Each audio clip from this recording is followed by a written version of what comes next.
Hello, it's Marlyonama here, and welcome to a special segment of retrospective reviews. Well, it's September, so I've decided to do something a little different. I've decided to dedicate this month entirely to the reviews of Square Enix games. You know, the popular role-playing games that's really well known for,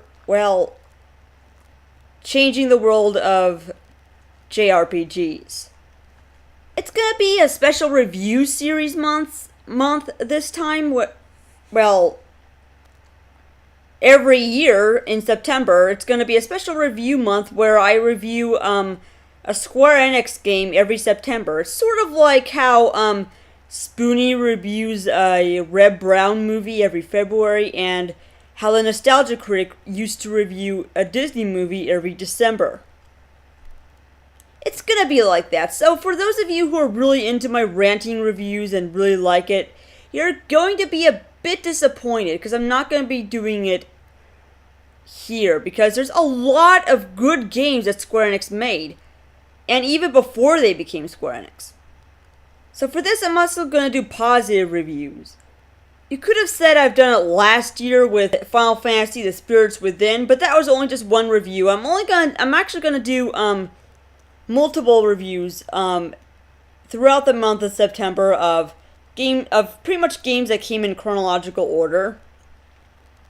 So I might get to a bad game, and if I will, I'll save it till the very end. But for now, let's get the really good stuff out of hand.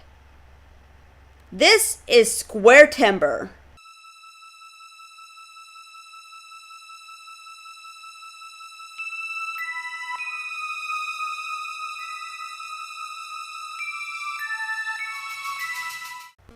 Well, the story pretty much started back in the mid-80s, where a little company in Japan called Square was actually on the verge of failing based on a string of unsuccessful titles. Now let's pretty much start with the game that started to let Square be known what it is today. The original Final Fantasy, created by none other than Hironobu Sakaguchi. Assuming that this might be the company's last game before shutting down, he appropriately named it Final Fantasy. But Final was anything but. And boy did it sell off!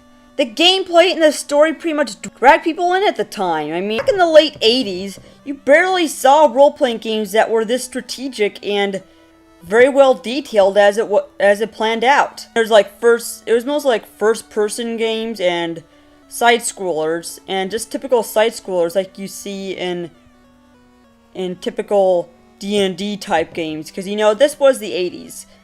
And I wasn't born yet, so I didn't really quite understand it. So don't mind if I get some of the facts wrong here. Just let me know in the comments section, and I'll get to it. Now you may ask, who is the hero of this game?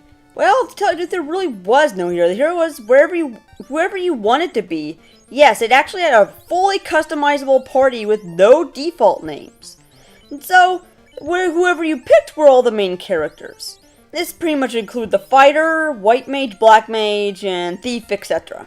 Now, the story is you have to pretty much collect 4 orbs of the elements: fire, wind, water, and earth. How cliche is that? But I don't want to rant because this was something new at the time, so I'm gonna let it slide. I usually get all up in their face whenever they use the 4 elements, because it's such an overused trope that comes out all across fantasy role-playing games. However, once you collect them, there's a bad guy named Garland who's pretty much creating a time loop so that he can live forever. It's something about defeating 4 fiends and then defeating Garland again to close a time loop. Anyway, I could be mangling the story because, obviously, like most big successes, it's obvious that they'd have to continue this with a sequel. You can pretty much get the original Final Fantasy on just about every single platform out there, including mobile phones. But I prefer not to, because I'm not willing to spend the money for something that will take so much battery on my iPhone.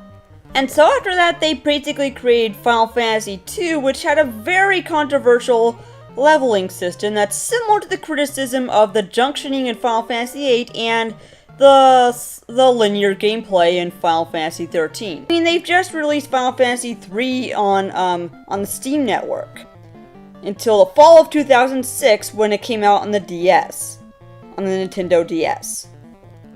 Yeah, and those two games pretty much started the tradition of each Roman numeral being its own canon.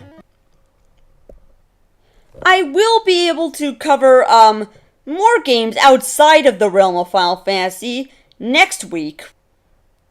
This is Marlyonama, signing off.